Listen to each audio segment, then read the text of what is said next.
Yes, Junet. Mr. Speaker, Mr. Speaker, this is a very important issue. And that's the reason why we have nowadays ambassadors getting approved through the House. Before, it never used to be there. It used to be the president appoints and they go to work. So we must have our views, because all of us are not members of the Foreign and Defense Relations Committee.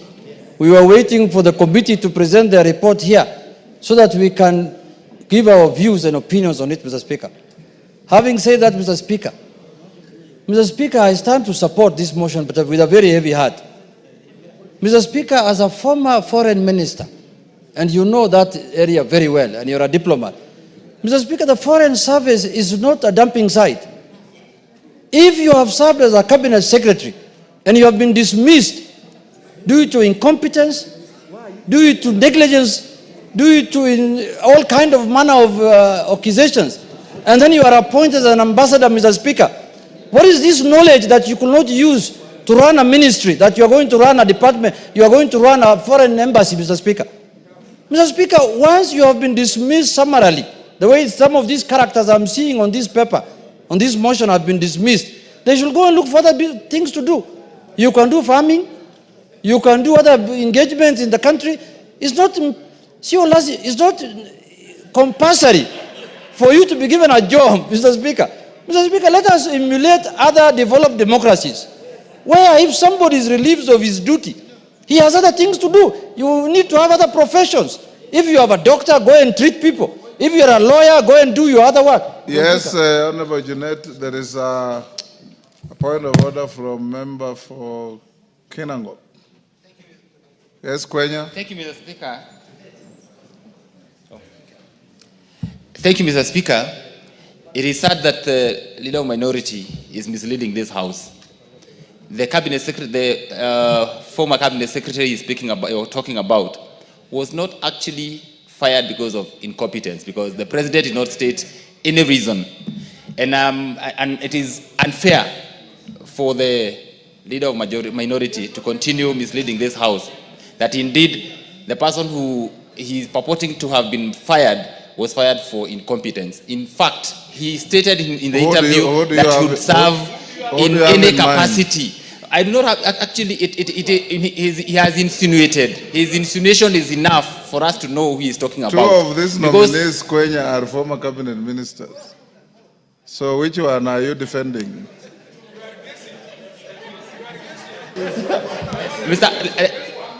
Mr. Speaker. Both number one and number two. Yes, both number one and two. Mr. Speaker, none was fired because of incompetence. And we took them through a rigorous process where we were vetting them. And they are equal to the task. And indeed, they said that they can be assigned any role by the president. Honorable Kwenya, to the extent that the appointing and firing authority gave no reasons, it is left to anybody's conjecture. So Junet is not out of order. But Honorable Junet, take your seat. Honorable members, today is a special sitting, and we have 3 motions to deal with. At order number 10, order number 11, order number 12. Before we go to 13 and 14. I want to propose to you to agree that orders number 10, 11, and 12 were assigned them an average of an hour each. If you want to truncate the time, so much the better. I will watch the trend of contributions. If it's repetitive and tautologous, I will invite the mover to reply. If there are different views, I'll be happy to hear them. So Junet, go on. Is that agreed by the House? Yeah, go on, Junet. Yes, Kainan? Pardon? You will contribute if you catch the speaker's eye. Go on. Mr. Speaker, I am happy that you protected me from the the wrath of Honorable Kwenya, because maybe one of the nominees is from his village, who has been dismissed, Mr. Speaker, and now who's seeking a job through ambassadorial appointment. But Mr. Speaker, I think the House should look into this matter in the next appointment. Mr. Speaker, why should you be appointed, if you are a cabinet secretary and you are reassigned to become an ambassador, then that's fine. It is a matter of fact that you've been relieved of your duties. Especially, I'm sure the one Kwenya is alluding to is a cabinet secretary who served for barely 3 months.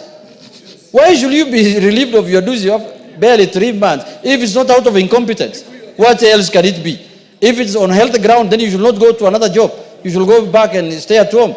Mr. Speaker, why am I saying so? Because I want competent Kenyans who are career diplomats to get space so they can serve this country at the level of the apex of ambassadorial work, Mr. Speaker, which is an ambassador, as has been said by the chairman of the committee himself, Mr. Speaker. Mr. Speaker, foreign service is a calling. It's a very important job, Mr. Speaker. It's not a job that can be done by anyone, Mr. Speaker. It is a job that requires certain skills, Mr. Speaker. And you have nurtured many people when you are the Minister for Foreign Affairs, Mr. Speaker. One of the things I admire about the Speaker is his diplomatic credentials, Mr. Speaker. I'm being honest. Because we have fought here many times, and you tell me even in our mother tongue, it's dodgy, it's dodgy, it's dodgy. Calm down, man, calm down. Mr. Speaker, it's dodgy, quote in quote. So, Mr. Speaker, this is a job that requires special skills. What skills is that you could not run a ministry that now you have acquired within the last 2 weeks so that you can go and deal with it in those foreign embassies, Mr. Speaker. So, Mr. Speaker, this process must be taken seriously. Secondly, and most importantly, when somebody is being given a job of ambassador, please, I'm asking the executive they should do a due diligence. You cannot give somebody a job, and when he's told to appear before the committee is when she says, no, I'm not interested in this job. There are many Kenyans who want that job. Surely. Why should you be guessing whether this person want the job or not? A former cabinet secretary was proposed to Parliament for vetting as an ambassador for which country? Ghana, Mr. Speaker. This is the second time people are declining to go to Ghana. Initially, a former member of Parliament declined. Now the former cabinet secretary again declined. Why should we be begging people with jobs when there are many Kenyans who are jobless, who have the requisite qualification to go and serve this country in Ghana? And you know, in Ghana, that is where the headquarters now of the African Free Trade offices are. We need a very important person there, not jokers who don't want jobs, Mr. Speaker. So, Mr. Speaker, if under this, maybe this now, you know, we are the ones now who are sending experts to government. So if there are no experts on this other side, let them tell us, we shall give them experts to go to Ghana, Mr. Speaker, under the broad-based arrangement, Mr. Speaker. We have experts who can go and work in Ghana. If you give me 10 minutes now, I'll produce one. Under this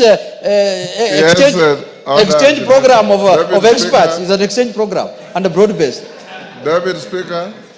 Honorable Speaker, just on a point of information for Honorable Junet, I think it's important for you to find out first what the challenges were for Honorable Margaret Nyambura not to be able to take up the position.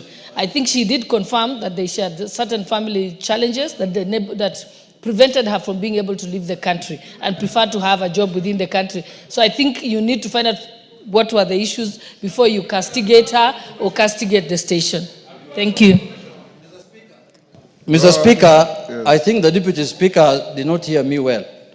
Mr. Speaker, these jobs when you are being offered, even you now, if you are to send me to a mission on behalf of Parliament to London, first you'll ask me, are you available from this date to that date? Before you bring somebody's name to Parliament. Parliament is a serious place. Before you send a name to National Assembly for approval and vetting, you must ask that individual whether he or she are interested in that job. At that level there. Not when she comes here, or the name is brought here, I tell you, oh, you see, I want to do farming, I have a big farm in Migori, I want to do sugar cane. That is afterthought. Before you give me an opportunity to serve, ask me whether I'm interested in this job. Because it's not the first time, it's not the second time. I don't want it to happen again, Mr. Speaker. I want this time Kenyans who are sure, Kenyans who are willing to serve the country to be given an opportunity. In conclusion, Mr. Speaker, I support the motion because some of the members also whom I see there can do, let's give them a second chance now. Let's give them a second chance. We see how they perform. Because the first chance failed, Mr. Speaker. Now let us see, let's give them a second chance. We see how they perform, how they do, how they will serve the country. Mr. Speaker, with those few remarks, I support. Mother Wangari. Thank you. Thank you, Mr. Speaker. I also agree with Honorable Junet that we give them a second chance, because sometimes you'll have a member who will be here, not do very well as an MP, but when become a senator or a governor, they do exemplary job. And because they had not been dismissed on grounds of being ineffective,